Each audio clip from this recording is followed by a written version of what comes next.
Hey guys, so before we start this video, if you are a massive Alien fan and you want to check out some cool, officially licensed collector's items, check out A-Box's upcoming Alien Covenant themed box. It's available right now for order at www.a-box.com, but quantities on this one are limited. The items that you receive are worth 3 times what you're paying for, and you get a awesome life-size replica. I've already received my box, and it's pretty damn awesome. I'm going to be posting photos of the stuff that you get later on as the box has already been released, so that way no spoilers, but it's pretty awesome and I'm super hyped up about it. And if you want to check out more on this box, links are in the description down below.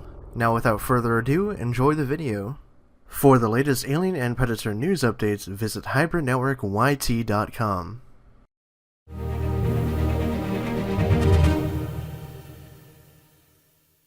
Hey guys, Nick here with a theory video for Covenant. Now, this is something that I've wanted to talk about for quite some time. I did mention it with Mr. H Reviews on the Alien Covenant spoiler discussion podcast that we did a couple weeks back, and it's something that has kind of had me thinking ever since I saw the film for the first time, and then watching it again, and then seeing the clip again on the internet, and then obviously reading the novelization, and just kind of putting the pieces together of what I think happened in the sequence in which the engineers appear in Alien Covenant during the flashback when David's kind of talking to Walter. Now, this video also is interesting too because of recent revelations that screenwriter Damon Lindelof had brought up. Now, he wasn't directly involved with Alien Covenant, but what he did talk about with the film was very interesting because he said that the planet that we see in Covenant is not exactly their homeworld, or not exactly what he and Ridley had originally imagined for it. So he thinks that it's just a settlement, and it was kind of a detour planet for what could potentially be a future plot point, like maybe the next film will actually be David going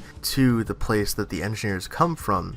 And I had made a video about this that actually went up yesterday as of this recording that kind of talks about how that theory would make sense because, you know, David would probably want to test out his experiments and perfect them before going and waging war against the engineers, which is what I'm guessing he's going to do. So this video is going to be talking about why did the engineers in Alien Covenant welcome the Juggernaut ship back, and what was the significance of that scene. And with the recent Damon Lindelof revelation that this might not be their home planet and things like that is leading me even further to believe that this was just a settlement of engineers and potentially going back to the whole two factions theory. Now, a lot of people had said, well, these engineers look vastly different than the ones we saw on Prometheus, like the LV-223 engineers that had the kind of biomechanical pressure suit that looked inspired by a xenomorph or something like that. Their eyes were all black, they didn't have pupils, their skin was more white in coloration, they had the veins popping out and stuff. So people were like, what's up with that? Like, is that just an aesthetic choice? Are these actually a different subspecies of engineers? What's going on here? And I always thought that it was more than likely just a different faction of the engineers. Like, these were the kind of less militarized, more like common folk engineers, and the ones that we saw in LV-223, those are like the special operations, special forces guys. And maybe that's why they welcomed the Juggernaut back home, because it was kind of like, you know, war heroes coming back from this great battle. And plus, when you think about it, that Juggernaut was more than likely gone for 2,000 years because we knew that the engineers on LV-223 were asleep for about that long. So that's kind of an interesting point about it. You know, in the scene where we see the engineers kind of waving to the ship and everything, you see that one white cloaked engineer come out of the main citadel with the Hall of Heads and everything. So I'm kind of wondering what he's up to. Like, what is he have any significance? Is he one of the faction of the engineers that were in the beginning of Prometheus? Like, is he part of the cast that creates life? Maybe that's because, you know, in ancient civilizations there were different like classes or something. You know, you had the builders, the sculptors, and you had the military caste and everything. So maybe the engineers are kind of fractioned like that, you know, and maybe they have one elder like him with the white cloak, where he's kind of like the leader of all the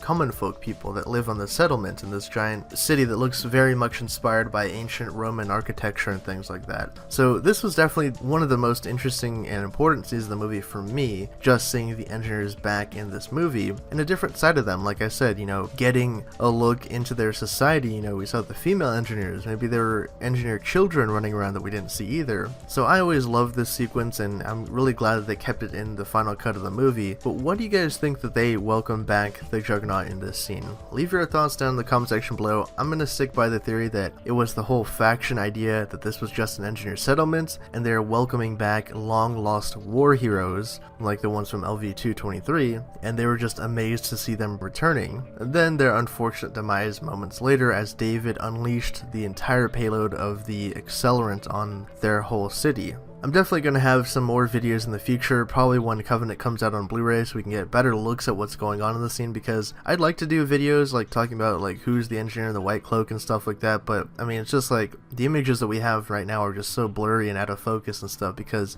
the movie is only out in like bootleg versions, so we can't really get a good look at things. So again, expect more in-depth discussion videos like when the movie is actually released in HD and things like that. As always, thanks for watching. My name is Nick, and for more on the Alien and Predator universe, subscribe to the Hybrid Network.